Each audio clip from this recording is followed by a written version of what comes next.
Friends, start करते हैं class 10 का चैप्टर नंबर 8 ट्रिग्नोमेट्री एक्सरसाइज 8.3 का क्वेश्चन नंबर 3 करेंगे।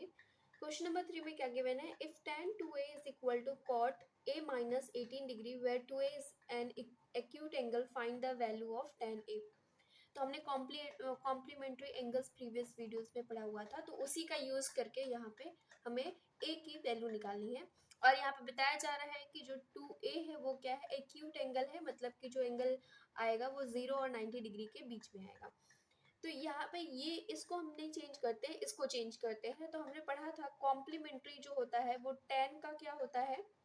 अगर यहाँ पे tan a होता, मैं मान लेती हूँ यहाँ पे एंगल a है, तो इसका कॉम्प्लीमेंट्री क्या होता है? cot 90 degree minus a। तो ये कॉम्प्लीमेंट्री होता है। तो यहाँ पे a ना देके क्या दिया हुआ है? 2a दिया हुआ है, तो हम यहाँ पे a की जगह पे क्या लिख देंगे? 2a लिख देंगे। तो यहाँ पे हम लिखेंगे cot 90 degree minus 2a equal to cot a minus 18 degree. Comparison करेंगे तो ये और ये वैल्यू क्या होगी? आपस में बराबर होगी। तो 90 degree minus 2a equal to हम क्या लिख सकते हैं? a minus 18 degree. इसके बाद डिग्री जो नंबर्स है उनको एक साथ में कर लेंगे और जो a है उसको एक साथ में कर लेंगे। तो ये माइनस है तो इस साइड में जाएगा तो प्लस होगा। तो 90 degree plus 18 degree equal to a, और ये इस साइड में जाएगा तो प्लस होगा 2a। यहाँ पे इसको ऐड करेंगे तो ये आ जाएगा 8 और यहाँ पे 10 आ जाएगा इक्वल टू यहाँ पे 2a प्लस 1a कितना हो जाएगा? 3a। तो यहाँ से a की वैल्यू क्या निकल के आएगी?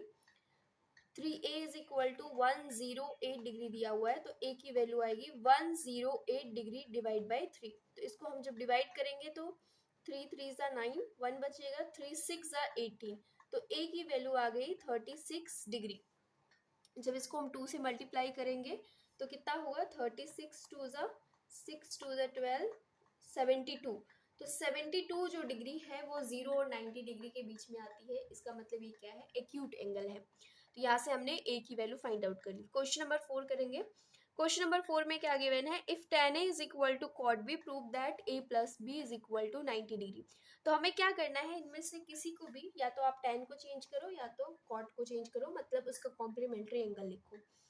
तो मैं अगर यहाँ पे tan a का कॉम्प्लीमेंट्री लिखती हूँ तो tan a का कॉम्प्लीमेंट्री क्या होता है? 90 डिग्री माइनस a। इसको नहीं चेंज करना है, इसको सेम रखना है, तो cot b इस तरीके से लिख देंगे।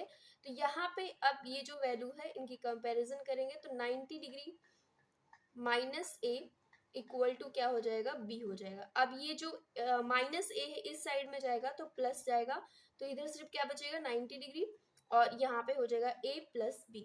तो हमारा जो प्रूफ करना था a plus b equal to 90 degree, और यही हमें क्या करना था? प्रूफ। ये हमारा आंसर। ओके, नेक्स्ट क्वेश्चन करेंगे। Question number 4। क्वेश्चन नंबर 4 में क्या दिया है? If sec 4a is equal to cosec a minus 20 degree where 4a is an acute angle, find the value of a। Same वही है, हमें यहाँ पे क्या करना है? जैसे यहाँ पे cosec है तो इस sec को भी हम क्या करते हैं? cosec में चेंज करते हैं। इसका कॉम्प्लीमेंट्री क्या होता है? cosec 90 डिग्री लिखेंगे।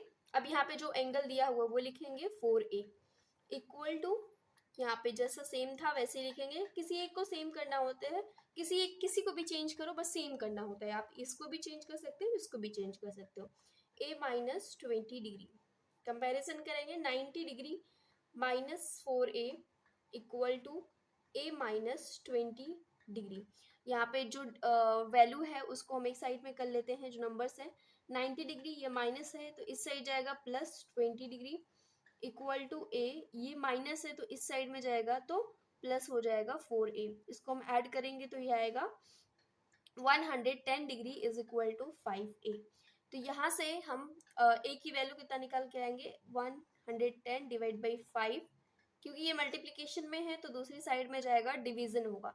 तो यहाँ से a की वैल्यू आएगी, डिवाइड करेंगे तो 5 2 ज़ा 10, 1 बचेगा, 5 2 ज़ा 10। तो a की वैल्यू कितनी आ गई? 22 डिग्री। ये हमारा आंसर है।